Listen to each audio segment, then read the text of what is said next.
Okay, so this is another recipe for our autumn 2016 edition, and another way of using up leftover stuff as part of our reuse and recycle theme for this quarter.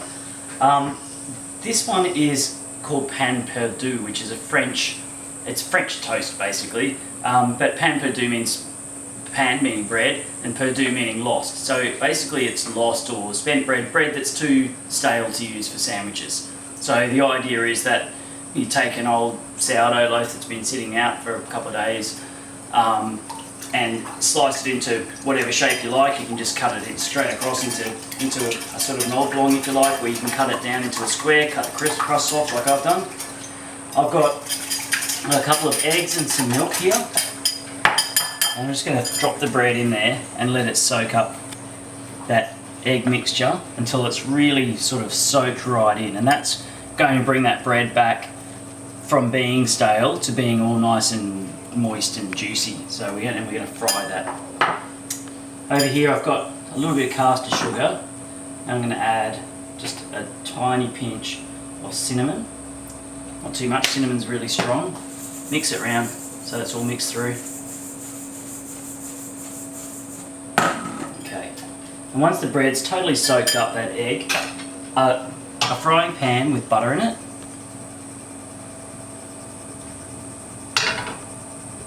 And get it so that it's just sort of sizzling. It should be just kind of starting to foam up. It's a bit of that egg wash actually drain back out of the bread, so it's not too moist.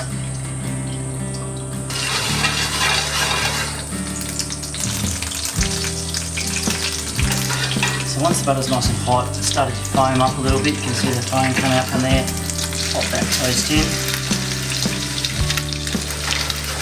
We want to get some nice colour into it, but we want it to be in there for long enough that the egg actually gets cooked all the way through the bread, so it should actually set all the way through. And it's almost like a custard that you're cooking into all those holes in the bread.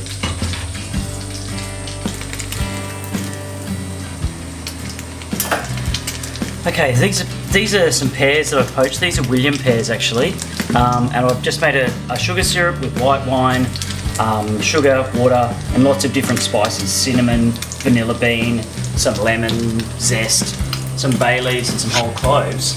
Once the pears have been poached in there, so bring that poaching liquid to the boil, drop the pears in, cover them with some baking paper or something like that to keep them steaming under there in that liquid.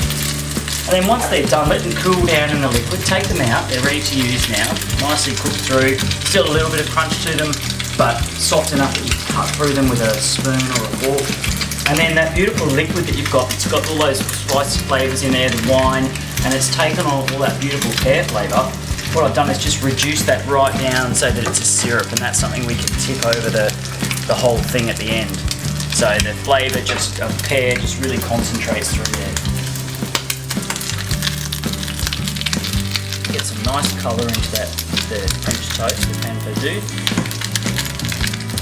Once you get to a certain point, you can turn that heat down a little bit as well, just so that you manage to cook it all the way through. You don't want it to be raw eggy in the middle, so you can flip it onto its side, get a bit of colour on all sides of it.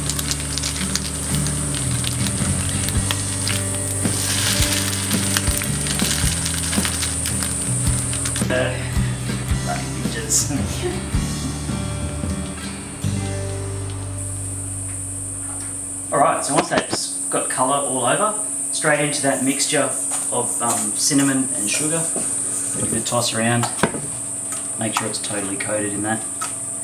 Yeah.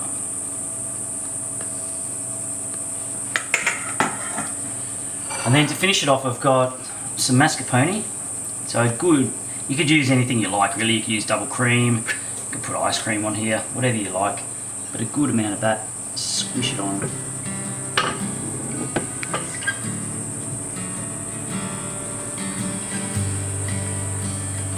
A couple of halves of those pears.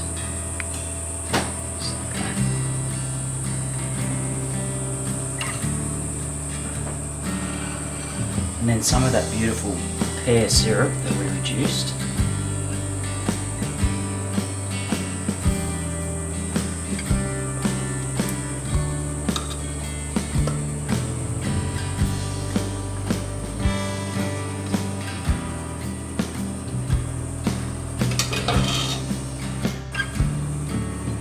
And then just some toasted walnuts halves to give it just a bit of another texture, a bit of crunch in there as well. And if you've got some mint or something pretty in the garden, you can just throw at it. And you get some nice sort of autumny looking colours really. That to me is a real autumn look. And there you have it, pan perdu with mascarpone and poached pears.